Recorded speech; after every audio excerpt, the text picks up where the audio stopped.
أعوذ بالله من الشيطان الرجيم. بسم الله الرحمن الرحيم. والتين والزيتون وطور سينين وهذا البلد الأمين. لقد خلقنا الإنسان في أحسن تقويم ثم رددناه أسفل سافلين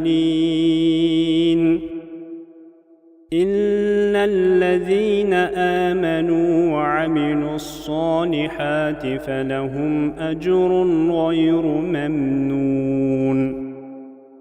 فما يكذبك بعد بالدين؟ أليس الله بأحكم الحاكمين؟